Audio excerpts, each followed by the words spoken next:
All right, I'm back for NA to Z CS2's ongoing coverage of Fragadelphia team. I'm with Brett, coming off of a major scalp, taking down Party Astronaut rather, in an incredibly close 2-1 series that came down to single overtime, almost a double overtime. How are you feeling coming out of that incredible win for Fluffy Gamers? Man, it just feels so great to bounce back like this. Yesterday we took a hard loss, a 2-0 loss to players that we would completely disrespected and underestimated, and we tilted way too hard on many rounds. We didn't use our tag pauses at all. Problem I've had as a caller and we've had as a team for so long. And today we win 3 BO3s in a row to make the last day of Fragadelphia. I'm so hyped. I'm so proud of myself and my teammates. And more generally, this is a huge, it's hard to understate how huge of a scalp this is for Fluffy Gamers, especially knowing where the team started the year, in the sense that, it took a lot of roster changes to create a roster that was able to challenge, one of the best teams in North America. Yeah. So as the captain who sort of brought Fluffy Gamers to that point, how do you feel about that win? More like in more of a leadership sense, rather. Okay, well, as a leader, I'm definitely still learning. I have a lot of growth to do. I've talked to my teammates. Yesterday, after we tilted, I literally went to the guys. I'm like, we all have our own forms of tilt, and we need to start holding each other accountable for our different forms of tilt. Like some of us are tilting at the other team. Some of us are quiet tilting where we just no comm and go silent. I'm autopilot a tilt. So when I'm tilting because my teammates are tilting, and I'm autopiloting. So we are definitely learning and growing as a team every single day. I'm making sure of it. I'm trying my very best because I don't want to waste my time. I don't want to waste my teammates' time. I've wasted so much time not being in IGL. I've wasted so much time not giving 100% effort in the NA scene, and it's time for this team and me to grow up and glow up and actually act more professional, stop tilting, hold each other accountable, be professional, and I just want to represent the Fluffy Gamers org good because we've got a lot of nice people on the org, and they do a lot to support us, and I really appreciate them so much. So shout out to Fluffy Gamers, shout out to Fish the Husky. As a leader, I feel like I'm starting to learn how to call against the different IGLs in North America. Like I know how Cryptic calls. I was Mnmzzz. I know how Cryptic calls. I feel like watching Stanislaw at the major and playing against him in scrims every day, and I know how he calls. Nitro, I'm starting to learn his reactions, how he calls on certain maps. Bentley, I feel like I understand this guy, how he wants to call the game very well. So I feel like as a leader, I'm definitely coming into it. Definitely have a lot of issues I'm still working on, like when it comes to my mid-rounding and like a lot of stuff like that. But I think I'm really happy with how we've progressed and that we've managed to take out PA at Frag. So talking about building this roster, you did actually just a couple days ago finally add Wolf officially to the Fluffy Gamers stack.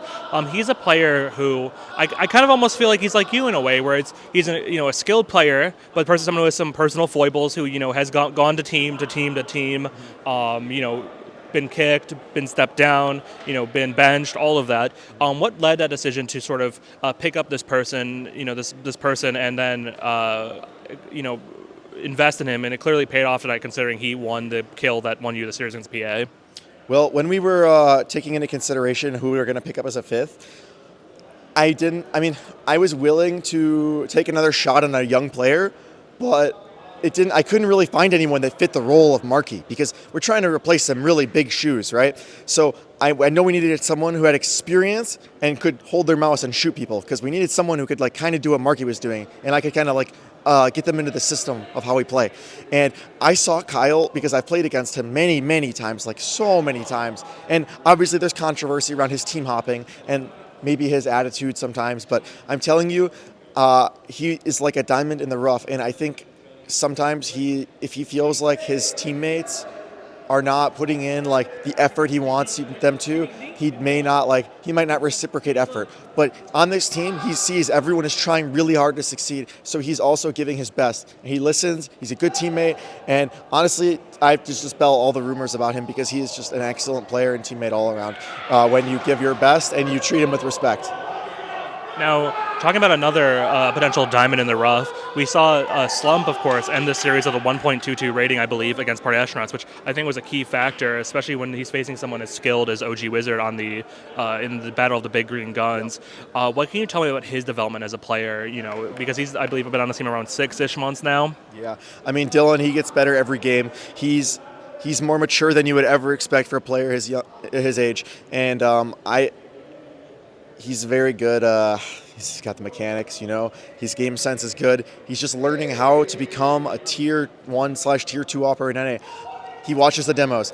I give him advice. I give him picks I see. I literally send him Twitter Nard out here videos or YouTube videos with a timestamp whenever I see something good I like, and he instantly replicates it in game and it finds success with it. So I mean, he's one of those players that can literally do anything, and he's come a long way already, and he's going to keep getting better. So let's talk about that because, today to borrow a quote, he did it on LAN. He's done it on LAN. Slump on LAN. Slump on LAN. Now, I'm not gonna wade into the controversy because it's hard for me. I only deal in objective facts. But for you, as his captain, as sort of a captain's role is to sort of protect his players and stand up for them. We've seen people in the community say he is cheating and he is engaging. He is cheating. He isn't legit. And he doesn't deserve to be in the space. As his captain, how does that make you feel? Well, some of these people are still stuck in the past. They still haven't realized that CS2 is a new game and that there's people out there who are better than them with way less time playing. So some of these people need to grow up and check their ego. I have had that same experience playing in hubs and in face-up hugs. I'm not the player I was in CSGO. That's why I'm IGLing now, because I need to increase my value as a player if I'm going to keep playing at this level. But for Slump, he has the skill to be very good, and these people hating on him, it's just like when Rops was coming up, You could send Slump to the face of headquarters, make him play FPL. He'd do everything he's doing right now. He's doing it on LAN against Party Astronauts, which is considered one of the better teams at NA, and he's going to keep doing it online when he comes home from this LAN.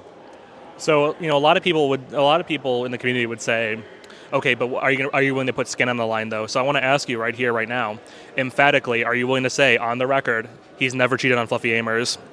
1,000,000%. I've been watching this guy closely every single day, micromanaging him, seeing how he plays, spectating him. We have a coach who literally, when we added Slump to the team, I literally told the coach, just spectate him so we can get a feel for what he needs to work on. And Ahmed, our coach, doesn't think he's cheating. No one thinks he's cheating. He's not a cheater at all. He's just a mechanically skilled player who plays differently than is the expected norm. And it's a different game. Some of these people just need to, like I said, check their ego. I am putting skin in the game by playing with him. If he gets banned, what does it do? It makes me look horrible. Of course he's not cheating. I would never play with a cheater. Now, we saw at the start of the year, you were with the Boss roster, and that roster was quite successful, but you did ultimately depart that squad for a variety of reasons. Do you feel like you found your home with this Fluffy Aimers lineup? Well, to be honest with you, there was a point in Boss, back when we were Wildcard, back when Micro was on the team, and then the organization made the decision to cut Micro for in-game reasons. And basically the manager of Wildcard came to me and Cryptic, and they said, okay, which one of you is going to IGL now? Because there's no IGLs in North America, right? And so someone on the Wildcard management said they wanted me to call, but at that time, I was too scared to take the leap. And now I realize that I should have been IGLing my whole time playing. I've wasted so much time not IGLing. I was built for this role. Anyone who watches my stream or pugs with me know that I'm built for this role. I've been IGLing in pugs for years and years and years, but never IGL'd in League. I've just been like a lurker / entry fragger. But this is the role for me, and I regret not switching to it sooner. Now, a big thing the sort of talk of the town tomorrow is that for someone in the lower bracket to make it to the finals and to win the finals and take home the Fragadelphia 18 trophy, the first Fragadelphia event we've had in 2+ years, they would need to win 3 best of 3s and 1 best of 5 all in one day. Do you think this is the team that could do it? I mean, the composure we showed today was excellent. Mirage versus Party Astronauts was rough. They definitely outplayed us. My calling was lackluster. People tilted, and it was just not what we needed to show. But thank God we bounced back on Anubis. If we can continue to use our tac pauses to mentally reset instead of tactically, I guess using them tactically, because we're way better when we use them to mentally reset. I've been doing this thing ever since we lost to Grizz's team last night. We had a team talk last night, a long talk, and I said, guys, I'm going to start tac pausing every time I see someone start to tilt, because when you guys tilt, it starts to tilt me. And it starts to snowball, and we make more and more dumb mistakes, and it just keeps, it's a vicious cycle, and it gets worse and worse. So if we can actually put into practice what we learned from that tough 2-0 loss to Grizz's team we can definitely beat any team here. We are confident against every single team here. We scrim them every day. We know how they play on every map. We are extremely excited to play. These people, they don't know how we play because I don't even know how we play. I'm calling different stuff every round. I don't even call it the strat book 99% of the time. So these teams are not going to be ready for Fluffy Aimers tomorrow. All right, so that is Brett from Fluffy Aimers with a huge scalp to end the day, and he'll need 4 more huge scalps to win the Fragadelphia 18 trophy. Thank you so much for your time, and we'll let you guys get ready for a packed day tomorrow.